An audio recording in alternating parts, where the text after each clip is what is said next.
আসসালামু আলাইকুম। প্রিয় দর্শক, দেশে আলোচনা, যদি রাজনীতির আলোচনা বলি, এখন আলোচনা আসছে স্থানীয় সরকার নির্বাচন নিয়ে। মানে এই যে বিভিন্ন সিটি কর্পোরেশন, উপজেলা, তারপরে আপনার পৌরসভা, ইউনিয়ন পরিষদ, এসব নির্বাচন নিয়ে আলোচনা হচ্ছে। এটা আসলে আমার বিবেচনায় আরো অনেক আগেই হওয়া উচিত ছিল, এবং আমি তো মনে করি এমপি সংসদ নির্বাচনের আগে স্থানীয় সরকার নির্বাচন হওয়া উচিত ছিল। দুটো কারণে উচিত ছিল। প্রথমত, স্থানীয় সরকার নির্বাচনটা ধাপে ধাপে হয়, একবারে বড় করে হয় না। কাজে ছোট ছোট করে হলে নির্বাচন কমিশনের সক্ষমতাটা আমরা ওখানে বুঝতে পারতাম। এই নির্বাচন কমিশনকে কিন্তু আমি খুব একটা সফল নির্বাচন কমিশন মনে করি না, কারণ ওনারা গণভোট নিয়ে যা করেছেন সেটাকে ন্যাক্কারজনক ঘটনা বলে আমার ধারণা। যাই হোক, সে আলোচনা অন্যদিন করা যাবে, আগেও বহুবার করেছি। বাট স্থানীয় সরকারটি নিয়ে কথা বলি। তো স্থানীয় সরকার নির্বাচনটা আগে করা উচিত ছিল, করা হয়নি।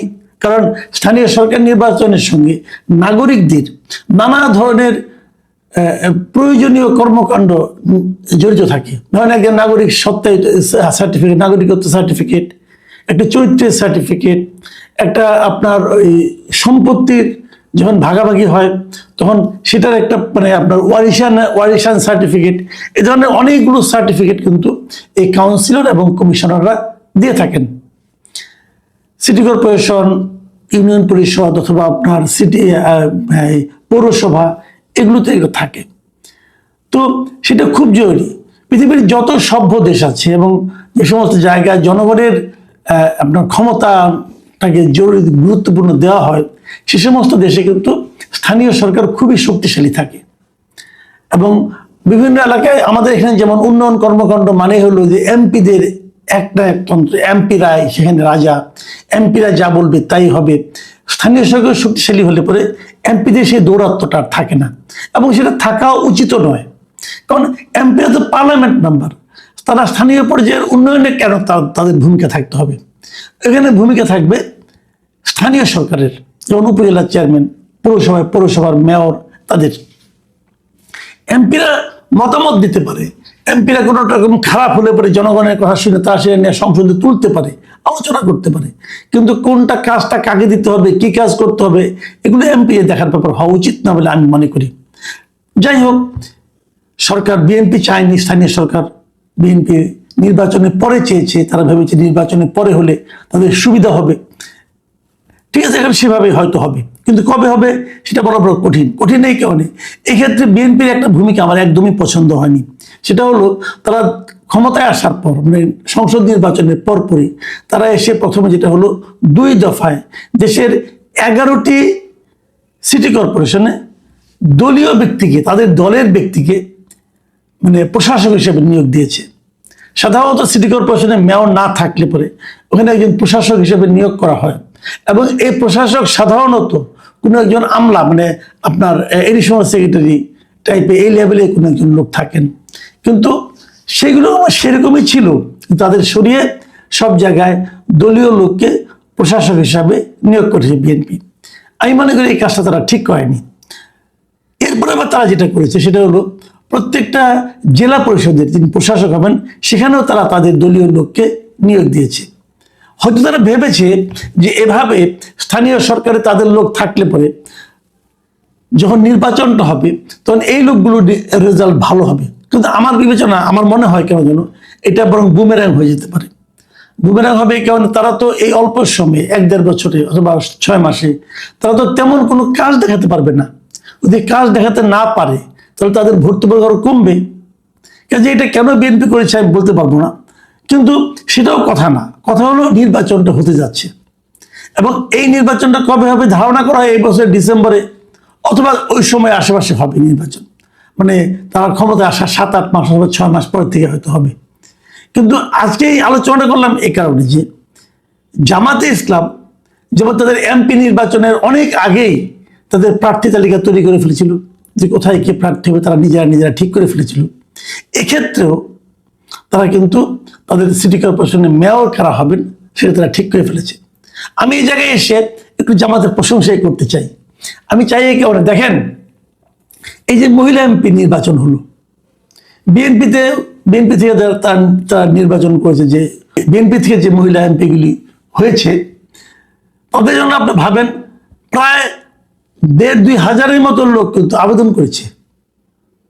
মানে এত বিশাল লোক থেকে বিএনপিকে বেছে নিতে হয়েছে যে তারা কাকে মহিলা এমপি বানাবে, এবং এটা নিয়ে ধাক্কাধাক্কি, ধরাধরি, এরে ধরে তারে ধরে নানা রকম, এটা নিয়ে নানা রকম স্ক্যান্ডালও হয়েছে কিন্তু, যা কখনোই বিএনপি করে না এমন লোকও কিন্তু মহিলা এমপি হয়ে গেছেন।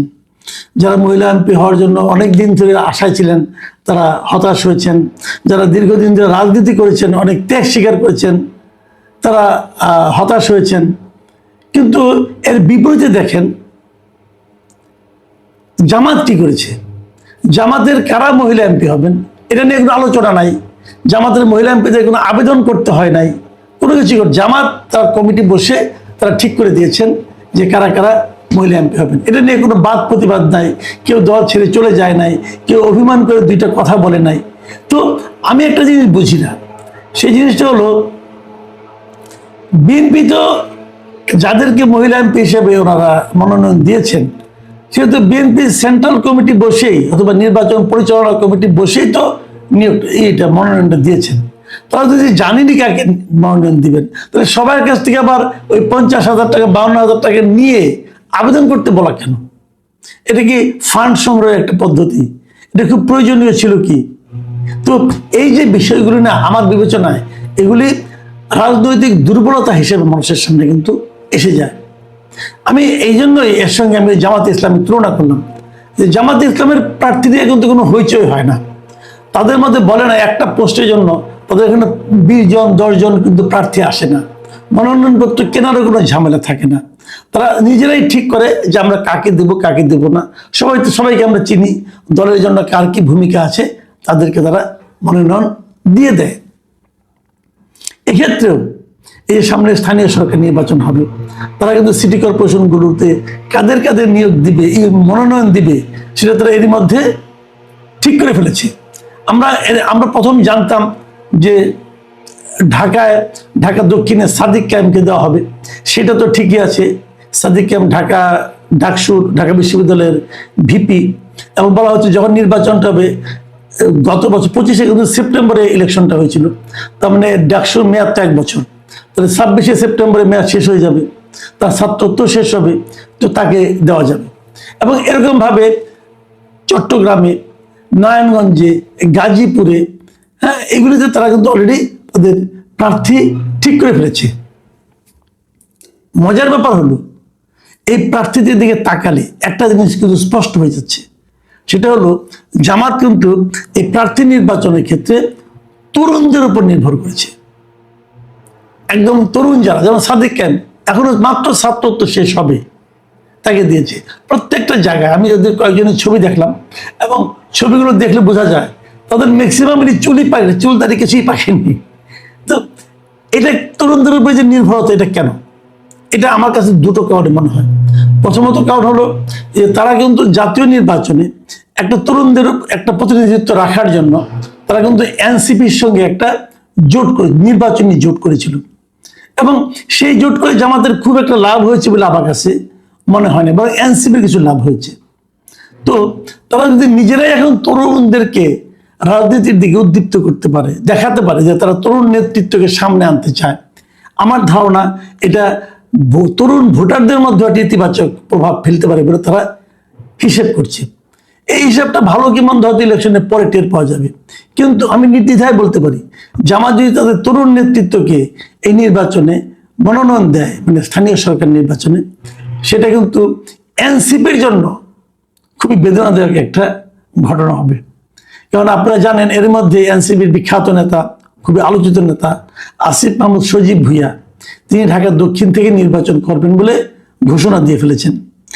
যদি সেখানে সাদিক কায়েমও নির্বাচন করে, তাহলে উনি যে ঘোষণাটা দিয়েছিলেন যে তরুণ ভোটারদের কথা মাথায় রেখে, সেটা কিন্তু ভাগ হয়ে যাবে, এবং সেই ভাগ হলে জামাতকে ছাড়া নির্বাচন করে এনসিপি আদৌ কোনো আসন পাবে কিনা এটা নিয়ে আমার ব্যাপক সন্দেহ আছে। এবং আমার তো মনে হয় যে এই নির্বাচনটা আসলে এনসিপির এককভাবে কি পরিমাণ শক্তি আছে তার একটা বড় পরীক্ষা হয়ে যাবে। এবং সেই পরীক্ষা দেখে কি হবে আমি জানি না, কারণ এনসিপি আবার এরই মধ্যে কিন্তু ব্যাপক প্রস্তুতিও নিয়েছে যে তারা প্রমাণ করতে চাচ্ছে তারা একা পারবে। কিন্তু এনসিপির অধিকাংশ নেতাদের আমার মনে হয় যারা বিশেষ করে যারা নাকি ইলেকশন করতে চান তাদের মধ্যে একটা আকাঙ্ক্ষা আছে যেন তারা জামাতের সঙ্গে মিলে জোটবদ্ধভাবে করতে পারেন। এবং বিভিন্ন পত্রিকায় যা পড়লাম আমি, সেখানে জামাতের নেতৃবৃন্দের বক্তব্য হলো তারাও এবার দেখতে চান যে তারা একা একা কত দূর যেতে পারেন।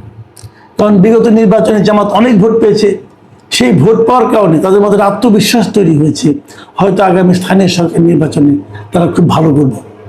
কিন্তু ভালো মন্দ যাই হোক, বিএনপির তো প্রচুর ভোট আছে, ভালো মন্দ যেটাই হোক, আমার কথা হলো আমরা চাই স্থানীয় সরকার নির্বাচনটা দ্রুত হয়ে যাক, এটা যেমন একটা চাওয়া। আবার দ্বিতীয়ত চাই যে জামাত যেরকম কোনো রকম হইচই ছাড়া নিজেদের সাংগঠনিক দক্ষতার পরিচয় দেওয়ার মাধ্যমে নিজেদের প্রার্থী নীরবে নির্বাচন করতে পেরেছেন, মনোনয়ন ঠিক করতে পেরেছেন, আমরা চাই যে বিএনপি তো সেরকম কিছু একটা হোক।